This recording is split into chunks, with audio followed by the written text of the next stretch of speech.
ಕಾರಲ್ಲಿ ಈ ಒಂದು ಸ್ವಿಚ್ ಆನ್ ಆಗಿರೋ ಕಾರಣಕ್ಕೆ ಎಷ್ಟೋ ಜನ ಕಾರ್ ಒಳಗಡೆನೆ ಸತ್ತೋಗಿದ್ದಾರೆ ಅಥವಾ ಕಾರ್ ಓಡಿಸ್ತಾ ಆಕ್ಸಿಡೆಂಟ್ ಆಗಿ ಸತ್ತೋಗಿದ್ದಾರೆ. ಏನ್ ಹೇಳ್ತಿದ್ದೀನಿ ಅಂತನಾ? ಖಂಡಿತ ಹೌದು, ಅದು ಏರ್ ಸರ್ಕ್ಯುಲೇಷನ್ ಸ್ವಿಚ್. ಈ ಒಂದು ಬಟನ್ ನ ತುಂಬಾ ಜನ ಅಬ್ಸರ್ವ್ ಮಾಡಿರ್ತೀರಾ, ನಿಮ್ ಕಾರಲ್ಲಿ ಆನ್ ಸಹ ಇರ್ಬೋದು.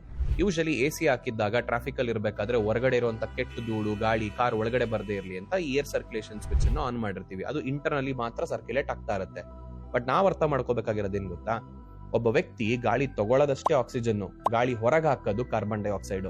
ನಿಮ್ಗೆ ಫ್ರೆಶ್ ಏರ್ ಹೊರಗಡೆಯಿಂದ ಬಂದಿಲ್ಲ ಅಂದ್ರೆ ಆ ಕಾರ್ಬನ್ ಡೈಆಕ್ಸೈಡ್ ಬಿಲ್ಡ್ ಆಗ್ತಾ ಇರುತ್ತೆ. ಒಂದು ವಾತಾವರಣದಲ್ಲಿ ಯೂಶಲಿ 0.03 ಇಂದ 0.04% ಅಷ್ಟು ಕಾರ್ಬನ್ ಡೈಆಕ್ಸೈಡ್ ಇರುತ್ತೆ ಆಲ್ರೆಡಿ. ಅದು ಸೇಫ್ ಲಿಮಿಟ್. ಆದ್ರೆ ಒಂದು ಕಾರಲ್ಲಿ ಒಂದ್ 4 ಜನ ಇದ್ದಾರೆ ಅಂತ ಅನ್ಕೊಳ್ಳೋಣ. ಒಂದು ನಿಮಿಷದಲ್ಲಿ ಆವರೇಜ್ ಒಬ್ಬ ವ್ಯಕ್ತಿ ಕಾರ್ಬನ್ ಡೈಆಕ್ಸೈಡ್ ಒಂದು ಅರ್ಧ ಲೀಟರ್ ಅಷ್ಟು ನಾವು ಹೊರಗಡೆ ಹಾಕ್ತಿವಿ. ಅದೇ ಕಾರಲ್ಲಿ ಎಲ್ಲ ವಿಂಡೋ ಕ್ಲೋಸ್ ಆಗಿ ಏರ್ ಸರ್ಕ್ಯುಲೇಷನ್ ಸ್ವಿಚ್ ಆನ್ ಅಲ್ಲಿ ಇದ್ದು AC ಆನ್ ಅಲ್ಲಿ ಇದ್ರೆ ಮಿನಿಮಮ್ ಒಂದು ಅರ್ಧ ಗಂಟೆಯಿಂದ 3/4 ಗಂಟೆ ಒಳಗಡೆ ಆ ಕಾರ್ಬನ್ ಡೈಆಕ್ಸೈಡ್ ಮಿತಿ 1% ಹೊಟ್ಟೋಗ್ಬಿಡುತ್ತೆ. ಏನಾಗುತ್ತೆ ಬರೀ 1% ಅಲ್ವಾ ಅಂತ ಅನ್ನಿಸ್ಬೋದು. ಅವ್ನಿಗೆ ಡ್ರೌಸಿನೆಸ್ ಬರಕ್ ಸ್ಟಾರ್ಟ್ ಆಗುತ್ತೆ ಕಾರಲ್ಲಿ ಇರೋರಿಗೆ.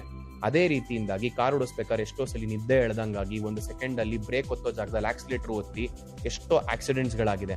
ಅಷ್ಟೇ ಅಲ್ಲ, ಎಷ್ಟೋ ಜನ ಶಾಪಿಂಗ್ ಹೋಗ್ಬೇಕಾದ್ರೆ ಕಾರ್ ಒಳಗಡೆ ಮಗುನ ಬಿಟ್ಟು ಇಲ್ಲ ನಾಯಿನ ಬಿಟ್ಟು ವಿಂಡೋಸ್ ಎಲ್ಲ ಎತ್ತಿ AC ಆನ್ ಮಾಡಿ ಹೋಗಿರ್ತಾರೆ. This is the most dangerous. ಅದೇ ರೀತಿ ಕಾರ್ಬನ್ ಡೆವಲಪ್ ಆಗಿ ಒಳಗಡೆ ಉಸಿರು ಕಟ್ಟಿ ಚೋಕಿಂಗ್ ಆಗಿ ಸತ್ತಿರೋ ಇನ್ಸಿಡೆಂಟ್ಸ್ ಎಷ್ಟೋ ಆಗಿದೆ. ನಮ್ಮ ದೇಶದಲ್ಲೂ ಸಹ ಆಗಿದೆ, ವೆಸ್ಟರ್ನ್ ಕಂಟ್ರೀಸ್ ಅಲ್ಲೂ ಸಹ ಆಗಿದೆ. ಈ ಒಂದು ಇನ್ಫಾರ್ಮೇಶನ್ ನಿಮ್ಮ ಕಾರ್ ಇಟ್ಟಿರುವಂತ ಫ್ರೆಂಡ್ಸ್ ಅವ್ರಿಗೂ ಶೇರ್ ಮಾಡಿ. ಈ ಏರ್ ಸರ್ಕ್ಯುಲೇಷನ್ ಸ್ವಿಚ್ ನ ಅವಶ್ಯಕತೆ ಇದ್ದಾಗಷ್ಟೇ ಯೂಸ್ ಮಾಡಿ. ಅಟ್ಲೀಸ್ಟ್ ಒಂದು ಅರ್ಧ ಗಂಟೆಗೊಮ್ಮೆ ಫ್ರೆಶ್ ಏರ್ ನ ಕಾರ್ ಒಳಗಡೆ ಅಲೋ ಮಾಡೋದಕ್ಕೆ ಬಿಟ್ಟರೆ ತುಂಬಾ ಒಳ್ಳೇದು. ನೀವ್ ಯಾರನ್ನಾದ್ರೂ ಕಾರ್ ಒಳಗಡೆನೆ ಇದ್ದು ಈ ತರ ಏರ್ ಸರ್ಕ್ಯುಲೇಷನ್ ಸ್ವಿಚ್ ಆನ್ ಇದೆಯೋ ಇಲ್ವೋ ದಟ್ ಇಸ್ ಸೆಕೆಂಡರಿ. ವಿಂಡೋಸ್ ಎಲ್ಲ ಎತ್ಕೊಂಡು ಕಾರ್ ಒಳಗಡೆ ತುಂಬಾ ಒತ್ತಿದ್ದಾರೆ ಅಂತ ಹೇಳಿದ್ರೆ ಫಸ್ಟ್ ಅವ್ರನ್ನ ಆಚೆಗಡೆ ಕರ್ಕೊಂಡ್ಬನ್ನಿ.